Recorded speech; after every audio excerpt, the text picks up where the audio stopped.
Yo, what is up, everybody? This is Stevie Breach coming to you here today. We're driving home from work on a Sunday. Honestly, I worked Saturday. I was covering a shift for somebody, and so today honestly feels like Monday because I thought yesterday was Sunday, and I'm all mixed up. I didn't understand why certain podcasts didn't come out today. It was just all around a pretty weird day, but we're driving home. We're gonna have fun. Tomorrow, they've announced a banger of a match. We're gonna be having Jey Uso going up against Bron Breakker in a singles match. Bron and Jey, it's pretty much been a rivalry for the last 2 years, building around that Intercontinental Championship run that both of them had last year. Before Jey Uso would sack it up and go after the Royal Rumble win, where he went on and he beat Gunther at WrestleMania 41. But Bron Breakker came into WWE. He had like a little small undefeated streak coming up to main roster, just killing fools. Was able to beat Sami Zayn for the Intercontinental Championship. And then the first real foe that stood in his way was Jey Uso. Jey Uso winning the Intercontinental Championship was kind of like him getting confidence as a singles wrestler. He had been on his own since moving over from SmackDown to Raw. But he got some wins here and there, but never like anything like monumental. When you get that championship,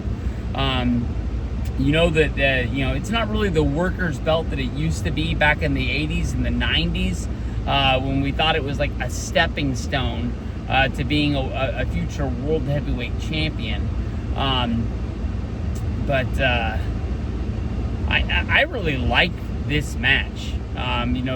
Jey Uso, he's already involved in the World Heavyweight Championship Fatal 4-Way with Rollins, LA Knight, CM Punk, all wanting to get one over on Seth Rollins. And I think Rollins has stacked the deck, and I think it actually works in his favor that it's a Fatal 4-Way. I understand that like the champion can lose the championship in a pinfall or submission that he's not even involved in, but I think that these guys hate each other as much as they hate Rollins. Well, I guess Punk and Uso kind of have like an understanding, because Uso's always running down trying to make sure that Punk isn't in like an unfavorable position. He's just a good guy in the back, besides for when Roman's around, and then he kind of acts like nobody else is there. But all I'm begging for on Raw, honestly, more than anything else, it looks like this is going to be the main event. We've got Natalya going up against Becky Lynch for the Intercontinental Championship. Natalya is coming off of her run. She's been beating people in Bloodsport. She went down to Triple Mania. I think she won her match, but I'm not 100% sure. But we all know what goes on like in other promotions or even in developmental is a huge step to the main roster, and the same people that are booking there are not booking here. And it might be mentioned, but there's no way in the world that's going to rub off on what's going down in the ring. But all I want from Monday Night Raw is something with a non-disqualification, just everybody runs in and start beating each other up. Let somebody beat somebody one-on-one. The Rollins team of Rollins, Heyman, Bron Breakker, and Bronson Reed, they haven't taken many L's, and they've been really covering it up with a lot of disqualifications the last few weeks. I think the last 3 to 4 weeks on Raw have ended all the same way, over and over and over again. And 1 week, Roman made the save, and that was really, really big. But every other week, it's honestly just been getting beat up over and over and over again. Let somebody beat somebody.